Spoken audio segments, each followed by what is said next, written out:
Hello everyone, कैसे हैं आप सब। उम्मीद करता हूँ सब अच्छे होंगे, बढ़िया होंगे, खुश होंगे। आज हम लोग पढ़ने वाले हैं कोर मार्केटिंग कॉन्सेप्ट का एक नया कॉन्सेप्ट, जिसमें हम लोग जानेंगे कि हमने उस दिन आपको 5 कोर मार्केटिंग कॉन्सेप्ट्स बताए थे। आज 6th हम पढ़ेंगे, जिसका नाम है इम्प्रेशन एंड एंगेजमेंट। देखिए, इम्प्रेशन क्या होता है। जब भी आप कोई यूट्यूब पे वीडियोस वगैरह देखते हो, हाँ, एंड तो फिर उसमें आप देखते होगे कि आप अगर किसी भी जो भी यूट्यूबर्स होते हैं, है ना, वो जब भी कोई वीडियोस बनाते हैं या कोई भी अगर फेसबुक एड्स वगैरह चलती है ना, तो उसमें एक एक टर्म आता है इम्प्रेशन। यानी अगर कोई ऐड आपके सामने, सपोज दैट कि अगर आप फेसबुक में स्क्रॉल कर रहे हो, है ना, और आपके सामने कोई एक ऐड आती है, ठीक है, कोई एक ऐड आ जाती है आपके सामने, तो फिर वो आपने जब उस ऐड को देखा, है ना, तो वो उस उनके लिए एक इम्प्रेशन हो गया, ठीक है। अब जो है हर मार्केटर चाहता है कि उसकी ऐड, है ना, जब भी जो है आप उसकी ऐड देखो तो आप उसकी ऐड पर क्लिक करो, है ना, उनके प्रोडक्ट के साथ ज़्यादा से ज़्यादा टाइम स्पेंड करो, ठीक है। तो अ, वो उनके लिए अगर आप उस पे क्लिक करते हो, है ना, एंड देन उनके प्रोडक्ट को आप देखते हो या उनके वीडियो के साथ ज़्यादा से ज़्यादा एंगेज रहते हो, यानी उस पे ज़्यादा से ज़्यादा स्पेंड करते हो अपना टाइम, तो फिर आप उनके लिए एंगेजमेंट हो जाता है ना। अभी आप अच्छा, इम्प्रेशन तो चलिए ठीक है ना, कि अचानक से आपके सामने एक ऐड पॉपअप होता है या फिर आप जो है स्क्रॉल कर रहे थे, आपके सामने एक ऐड आया, तो वो इम्प्रेशन में काउंट हो गया, ठीक है, अगर आपने 1-2 सेकंड से ज़्यादा उसको देखा, ठीक है, अगर वो आपको अच्छा लगा। लेकिन एंगेजिंग वो तभी बनेगा जब आप उस पे आप उसको देखोगे और आपको जो है आपके यूज़ का होगा, प्लस वो इतना अट्रैक्टिव होगा कि आप उसकी तरफ अट्रैक्ट हो और आप उस पे क्लिक करो, ठीक है। यानी इम्प्रेशन क्या होता है, जब मैं स्पॉन्सर्ड ऐड को देखता हूँ, तो वो एक इम्प्रेशन है, ठीक है। अगर मैं एडवर्टाइजमेंट के साथ इंटरैक्ट हुआ, है ना, इम्प्रेशन आए, तो उनको पता लगता है कि हाँ, ये अच्छा जो है, इसमें कम्युनिकेशन मैंने अच्छा किया है, ठीक है। अब लेकिन जो है क्या बोलते हैं, जब इम्प्रेशन मैंने उस पे आया, ठीक है। अब सपोज़ कीजिए आप कि आपने कोई भी एडवर्टाइज़मेंट बनाई, हुँ? अब एडवर्टाइज़मेंट के साथ अगर कोई इंटरैक्ट हुआ, इंप्रेशंस आए, तो उनको पता लगता है कि इस कम्युनिकेशन के थ्रू कितने इंप्रेशन उस ब्रांड को मिले, जो उन्होंने पैसा खर्च करा है, ठीक है? जो कि सबसे इम्पोर्टेंट एक्टिविटी है ब्रांड की। उनके ऐड को देखकर एंगेज अगर आप हो, उनके प्रोडक्ट की सर्विसेज़ की ज़्यादा से ज़्यादा आप टाइम बिता रहे हो, है ना? तो ये उनके लिए एंगेजमेंट हो जाता है, ठीक है? सो अब हम लोग आते हैं वैल्यू एंड सैटिस्फैक्शन पे। तो वैल्यू एंड सैटिस्फैक्शन, ठीक है। ये शब्द से मेरी ज़्यादातर ऑडियंस फ़ेमिलियर होगी। क्यों? क्योंकि उसने भी हम लोग को वैसे ही वैल्यू नहीं दी होगी। हाँ, और सैटिस्फाइड तो हम फिर भी नहीं है लाइफ़ से। ख़ैर, मार्केटिंग के कॉन्सेप्ट से समझ लेते हैं। देखिए, वैल्यू एंड सैटिस्फैक्शन क्या होता है? जब भी अगर हमारे पास 2 ऑफ़र हैं, है ना? तो ऑफ़र 1 और ऑफ़र 2, तो जो भी मार्केट में ऑफ़र्स होंगे, है ना? तो वो चाहते हैं कि उनको मैक्सिमम वैल्यू मिले। ठीक है। अब मान लीजिए आपने क्या बोलते हैं, कोई भी एक कोल्ड ड्रिंक खरीदी, हम्म, तो यहाँ पे 3 तरीके की चीज़ें होंगी। सब अब इसको हम एक चीज़ से समझते हैं कि यहाँ पे आपने एक शॉप पे गए, ठीक है, यहाँ दूसरी शॉप है और यहाँ तीसरी शॉप है। यहाँ पे मैं आपको एक जो एग्जांपल से समझाता हूँ। अब सपोज करिए आप शॉप नंबर 1 पे गए, ठीक है। यहाँ पे आपने अपने दोस्तों के साथ खाना खाया, जो कि आपसे सदियों से पार्टी मांग रहे थे, है ना। आपने यहाँ पे अपने दोस्तों को पार्टी दे दी। क्यों? क्योंकि यहाँ पे आपने जो खाना खाया वो सस्ता था, बट अच्छा था, ठीक है। तो आपने उनको टरका दिया। अब यहाँ पे आप गए, यहाँ पे आपने अपने जो है किसी ख़ास दोस्त को खिलाया। ख़ास दोस्त से आप समझते होंगे मेरा मतलब, ठीक है। यहाँ पे खाना मीडियम था, लेकिन ये जगह महंगी थी, ठीक है। और ये थर्ड जगह, जहाँ पे और किसी को पसंद आए ना आए, है ना, आपको पसंद है, लेकिन यहाँ का खाना इस जितना इसका प्राइस है उस हिसाब से अच्छा नहीं है ना। तो यहाँ पे देखा जाए तो आप सबसे ज़्यादा किसको वैल्यू दोगे? इसी को, क्योंकि यहाँ पे इसकी वैल्यू भी जो है ज़्यादा है खाने की, और ये यहाँ पे टेस्ट भी इसका अच्छा है, ठीक है। अब यहाँ पे आप डिसअपॉइंटेड रहोगे। यही वो जगह है जहाँ से आपकी वैल्यू ख़त्म हो जाएगी, है ना, आपके अपनों की लाइफ से, क्योंकि आपने उनको घटिया खाना खिलाया, ठीक है, डिसअपॉइंटेड कर दिया। और यहाँ से आपके दोस्त आपसे पार्टी रोज़ मांगेंगे। क्यों? क्योंकि यहाँ पे सस्ता भी है और अच्छा भी है। तो देखा जाए तो आप सबसे ज़्यादा खुश कहाँ से होगे? यहाँ से, है ना। क्योंकि यहाँ पे आपको खाना अच्छा मिला और सस्ते में मिला। या देखा जाए तो अगर प्राइस सबका सेम भी है, लेकिन आपको यहाँ अच्छा मिल रहा है, तो आप किसकी तरफ जाओगे? इसी की तरफ, राइट? तो फिर जहाँ पे मुझे वैल्यू जो है अच्छी मिल रही है और सैटिस्फैक्शन मिल रहा है ना? मैं उसकी तरफ ही जाऊँगा। ये पैसा वसूल रहा मेरे लिए। क्या ये मेरे लिए पैसा वसूल रहा? ये ओके था, मीडियम। लेकिन क्या ये मेरे लिए पैसा वसूल था? नहीं, ये मेरे लिए डिसअपॉइंटमेंट था। तो मैं यहाँ पे नहीं जाऊँगा। और प्लस यहाँ पे मुझे अच्छा एक्सपीरियंस मिला, अच्छा स्टाफ मिला, है ना? तो ऐसे ही वैल्यू एंड सैटिस्फैक्शन की मार्केट में बहुत वैल्यू होती है ना? और अपने कस्टमर को सैटिस्फाइड या डिलाइटेड मोड का एक्सपीरियंस अगर आप दे सकते हैं, है ना? तो फिर आप जो है वैल्यू एंड सैटिस्फैक्शन को समझ गए हैं, ठीक है? चलिए आगे बढ़ते हैं। तो अब आते हैं, बात करते हैं सप्लाई चेन की, ठीक है? What is supply chain? Every business has its own supply chain, ठीक है? एक चीज़, चलिए यहाँ पे हम एग्जांपल लेते हैं कि हम यहाँ एग्जांपल लेंगे कॉफ़ी का, ओके? कॉफ़ी का एग्जांपल लेते हैं। तो अब देखिए एक बात जान लीजिए, किसी भी बिज़नेस की शुरुआत जहाँ से उसका स्टार्टअप होता है और उसका एंडिंग आता है, उस पूरी साइकिल में जो प्रोसेस यूज़ होते हैं, उसी को सप्लाई चेन कहते हैं, ठीक है? अब सपोज़ करिए मैं कॉफ़ी बहुत ज़्यादा पीता हूँ, मुझे पर्सनली कॉफ़ी बहुत पसंद है ना? लेकिन अगर मैं उसका बिज़नेस करना चाहता हूँ, तो सबसे पहले मैं जहाँ पे कॉफ़ी उगती होगी, है ना? जहाँ पे उगाई जाती है, ठीक है? जहाँ कॉफ़ी बीन्स उगाए जाते हैं, मैं वहाँ जाऊँगा। मैं वहाँ से कॉफ़ी के छोटे-छोटे बीन्स लूँगा, ठीक है? ये हो गया पहला स्टेप। अब जो भी बाज़ार में क्या बोलते हैं, जितने भी ज़्यादा जो फार्मर्स आते हैं, अगर मैं कॉफ़ी बीन्स वाले मार्केट में जाऊँगा, तो वो वहाँ पे होंगे और मैं उन्हें बेचूँगा, है ना? या जो बड़ी-बड़ी कंपनी होंगी, वहाँ के जो कस्टमर्स आते होंगे, मैं उन्हें बेचूँगा, ठीक है?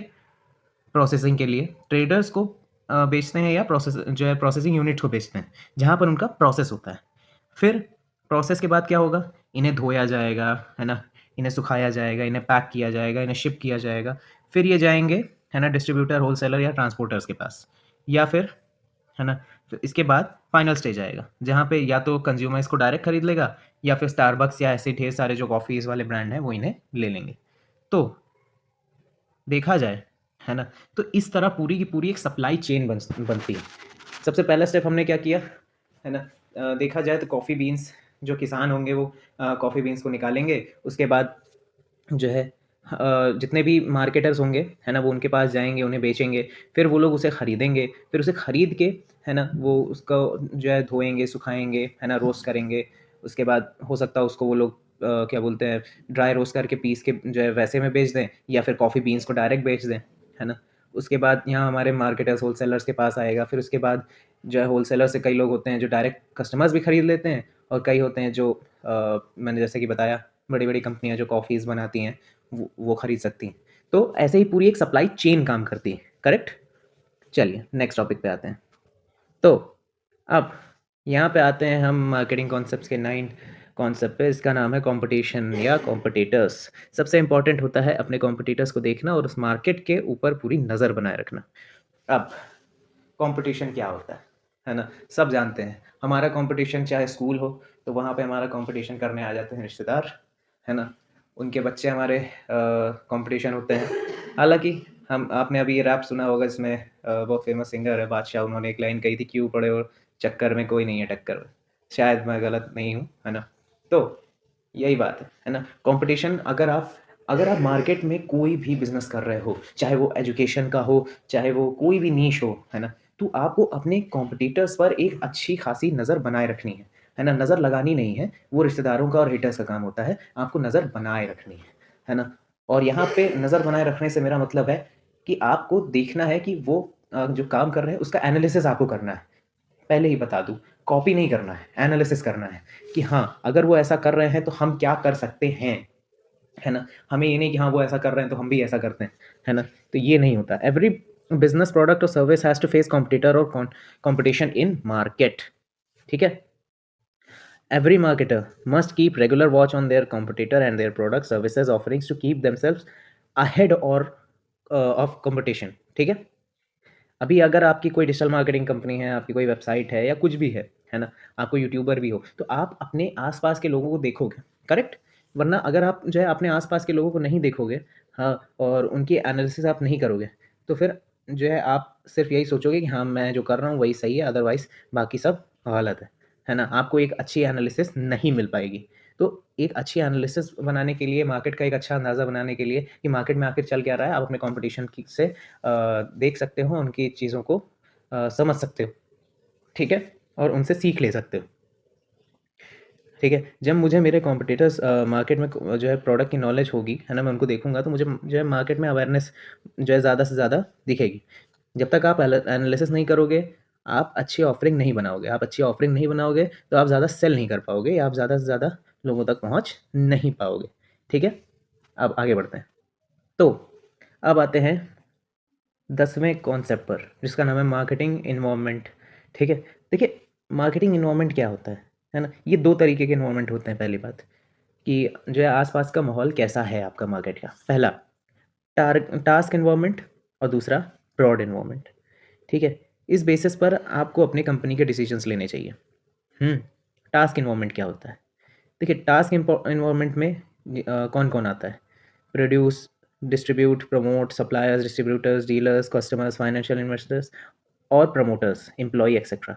ठीक है, ये ऐसे लोग होते हैं, अगर आप इनको हायर करोगे, है ना, तो इनका जो इन्वॉल्वमेंट होगा, है ना, जब तक आपको इनके इन्वॉल्वमेंट के बारे में पता नहीं होगा कि वो कैसे क्या काम कर रहे हैं, तब तक जो है आपका टास्क कैसे वो परफॉर्म कर रहे हैं, है ना, आपका टास्क कहाँ बढ़िया परफॉर्म हो रहा है कैसे, तो आपका टास्क इन्वॉल्वमेंट फिर अच्छा नहीं रहेगा। करेक्ट? कंपनी से जुड़कर जो लोग काम कर रहे हैं वो लोग टास्क इन्वॉल्वमेंट में आते हैं। समझ में आया? ठीक है, अब आगे बढ़ते हैं। दूसरा, ब्रॉड इन्वॉल्वमेंट। ब्रॉड इन्वॉल्वमेंट में 6 चीज़ें आती हैं: demographics involvement, economic involvement, social cultural involvement, natural involvement, technological involvement और पॉलिटिकल एंड लीगल इन्वॉल्वमेंट। देखो, पहला डेमोग्राफिक्स इन्वॉल्वमेंट क्या होता है? अब सपोज करो अगर आप अपनी कंपनी कहीं खोलना चाहते हो, ठीक है, सपोज करो आपकी कंपनी यूपी की है और अगर आप उसको जम्मू कश्मीर में शिफ्ट करना चाहते हो, तो उस हिसाब से आपको देखना होगा, है ना, उस जगह के हिसाब से जो है क्या वहाँ पे मुझे चीज़ें चाहिए, हाँ, क्या कैसे मैं वहाँ पे जो है शिफ्ट करूँगा। ठीक है, अगर इंडिया की कंपनी है और वो चाहती है कि यूएस में अपने आप को जो है सेटअप करे, तो उनको उस हिसाब से देखना पड़ेगा। मेल फीमेल के जो जेंडर हो गए उनका इन्फॉर्मेशन होनी चाहिए, बिकॉज हर कंपनी का डेमोग्राफिक अलग अलग होता है। ठीक है, इकोनॉमिक इन्वायरमेंट। इकोनॉमिक का मतलब, है ना, यहाँ पे आपका 3 चीज़ों से है। पैसा, है ना, क्योंकि देखा जाए तो अगर आपकी कंपनी, है ना, यहाँ पे है हिंदुस्तान में, अगर आप कहीं बाहर जो है खोलना चाहते हो, तो उसके हिसाब से आपकी जो इकोनॉमिक जो है ग्रोथ होगी वो कैसे वहाँ पे होगी, है ना, आपको जो है यहाँ रुपया चलता है, वहाँ डॉलर चलता है, तो उस हिसाब से आपको देखना पड़ेगा कि यहाँ पे ज़्यादा जो है क्या बोलते हैं, आपको जो पैसा खर्च हो रहा है वो वहाँ जाके आप कैसे यूटिलाइज़ करोगे, है ना, वहाँ की लोकेशन, वहाँ के लोगों तक आप कैसे पहुँचाओगे। सोशल और कल्चरल इन्वायरमेंट होता है। ठीक है, आपको वहाँ के जो कि हो सकता हो आस-पास जो लोग होंगे, है ना, उनकी धर्म, जाति और इन सब चीज़ों को भी देखना पड़ेगा अगर आप जो है उस तरह का प्रोडक्ट लॉन्च कर रहे हो, है ना? तो इसके बेसिस पर भी एक अच्छा जो है आप अपना वो मार्केट वहाँ पे सेटअप कर सकते हो। ठीक है? प्रोडक्ट सर्विसेज़ में बदलाव करने पड़ते हैं या उसी हिसाब से प्रोडक्ट सर्विसेज़ को डेवलप करना पड़ता है। सोशल और कल्चरल हर कंपनी का अलग-अलग होता है। ठीक है? और उसके हिसाब से ही, है ना, चीज़ें करनी पड़ती हैं। Natural environment. नेचुरल इन्वायरमेंट क्या होता है? अब कहीं समझ लीजिए आपका प्रोडक्ट जो है कोल्ड ड्रिंक है, तो वो वहाँ ज़्यादा क्यों बिकेगा जहाँ पे ठंडी है ना? वहाँ पे क्यों बिकेगा ज़्यादा भाई? वहाँ पे गर्म चीज़ें ज़्यादा बिकेंगी, है ना? तो वहाँ पे आपका प्रोडक्ट फिर लॉस में चला जाएगा। करेक्ट? अब इसके बाद टेक्नोलॉजिकल इन्वायरमेंट। अब आपका जो है टेक्नोलॉजिकल इन्वायरमेंट कैसा है? ठीक है, एडवांस है, वीक है, ओके-ओके है ना? ये टेक्नोलॉजिकल इन्वायरमेंट के हिसाब से देखा जाए तो इसमें नेटवर्किंग, है ना? आपकी कनेक्टिविटी कैसी है वहाँ पे, ये सब आता है। ठीक है? पॉलिटिकल और लीगल इन्वायरमेंट, हर कंट्री की अपनी पॉलिसीज़ होती हैं, अपने कायदे-कानून होते हैं, अपना नियम, है ना? तो उसके बेनिफिट्स या डिसएडवांटेजेस आपको देखने पड़ते हैं कि वहाँ पे क्या है और क्या नहीं है। तो ये था आज का वीडियो, है ना? हमने मार्केटिंग कॉन्सेप्ट्स जो हैं, कोर मार्केटिंग कॉन्सेप्ट्स वो सीख लिए हैं। प्लीज़ लाइक करें, शेयर करें, सब्सक्राइब करें और जो है कमेंट करें अपने डाउट्स। ठीक है? मैं मिलता हूँ आपसे नेक्स्ट वीडियो में।